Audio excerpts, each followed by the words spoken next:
Hello everyone. Let's jump straight into the very heart of why we are all here, which is understanding exactly what we mean when we talk about a project risk. If we were to look at it in a formal sense, an individual project risk is an uncertain event or condition that, if it occurs, has a positive or negative effect on one or more project objectives. Now, to keep it very simple for our session today, a risk is basically a maybe. It is a question mark hanging over your project's head. It hasn't happened yet. If it had, we'd call it an issue or a fact. But right now, it's just floating out there in the future. Think of it like this. If you are planning an outdoor wedding, rain is a risk. It's a giant question mark. If it does rain, it's going to affect your objective of keeping the guests dry and the cake from melting.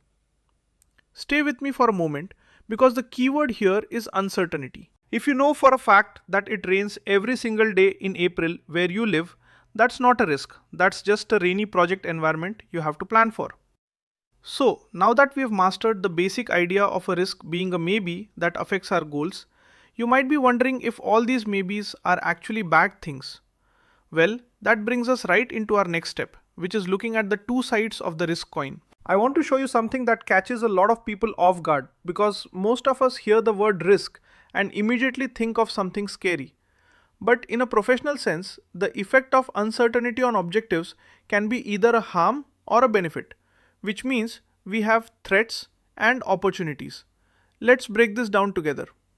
A threat is a risk that hurts your project, while an opportunity is a risk that actually helps it. You've probably seen this at the office. A threat might be a key developer leaving the team halfway through, but an opportunity? Maybe there's a chance a new piece of software is released that could cut your coding time in half. That's a positive risk. It's still a maybe, but it's a maybe that makes us look like heroes. I once worked on a project where we feared a price hike in materials, which was a threat, but we ended up finding a supplier who was going out of business and offering a massive clearance sale.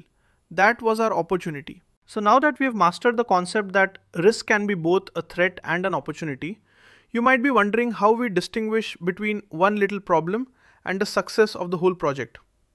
Well, that brings us right into our next step, which is comparing individual risks to the big picture. It is very important for us to distinguish between individual project risk and overall project risk. Individual risks are those specific little gotchas that affect particular parts of the project, while overall project risk is the effect of uncertainty on the project as a whole, arising from all sources of uncertainty. Think of it like this.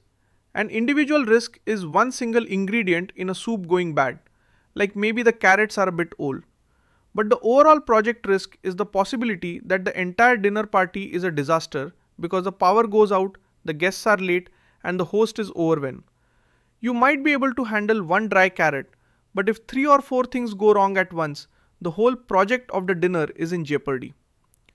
You have probably seen this at work, where a project feels risky even if you can't point to one single big problem. That's because the total exposure is high. So now that we have mastered the difference between the small specific risks and the big picture risk, you might be wondering how we can describe these risks so clearly that everyone understands them. Well, that brings us right into our next step, which is learning the anatomy of a risk statement. To really define a risk so we can actually manage it, we have to look at its anatomy, the cause, the uncertainty, and the effect.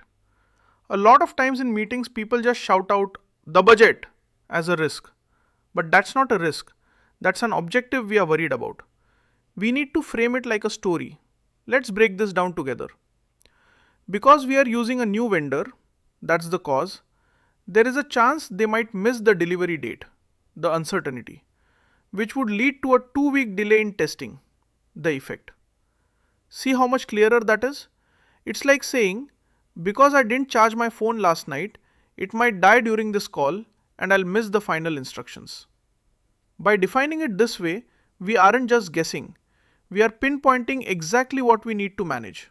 So, now that we've mastered how to properly structure a risk statement using cause and effect, you might be wondering about those risks that don't just happen once but keep changing. Well, that brings us right into our next step, which is understanding variability and ambiguity. Don't worry, we'll take it slow here because not every risk is a sudden bang like a lightning strike. Some risks come from variability or ambiguity. Variability risks happen when there is uncertainty about some key characteristics of a planned event, like how many errors a new machine might make. Ambiguity risks happen when there is a lack of knowledge about what might happen in the future, like new regulations that haven't been written yet. Think of variability like your morning commute. You know you'll hit some red lights, but you don't know how many. It varies every day. Ambiguity is like trying to drive in a thick fog where you aren't even sure if the road turns left or right up ahead. You've probably seen this at work when a client gives a vague requirement. That's ambiguity, and it's a huge risk. So now that we've mastered these non-event risks like variability and ambiguity, you might be wondering how we handle the risks that we can't even imagine yet. Well, that brings us right into our final step, which is dealing with the unknown unknowns through resilience. Finally, we have to acknowledge what we call black swans or emergent risks. These are the risks that are so out there we can't even imagine them until they hit us. They are the unknown unknowns. Since we can't predict these specific risks, we build what we call project resilience. This means building a strong team, a healthy contingency reserve, and a flexible process so we can bounce back no matter what happens. Imagine you're hiking. You can prepare for rain. That's a known risk. But you can't necessarily prepare for a sudden, never before seen trail closure due to a rare bird nesting right on the path. You stay resilient by having extra supplies, a first aid kit, and a map of alternative routes. It's about being ready for the things you can't see coming. And that, my friends, is the foundation of defining risk. It's about opening our eyes to everything that could happen so we aren't caught off guard. So now that we've mastered the full spectrum of defining risk, from threats to black swans, you might be wondering how we actually start the process of managing them. Well, that brings us right into our next chapter, where we will start planning our risk strategy. We are going to discuss risk versus uncertainty in details in next chapter.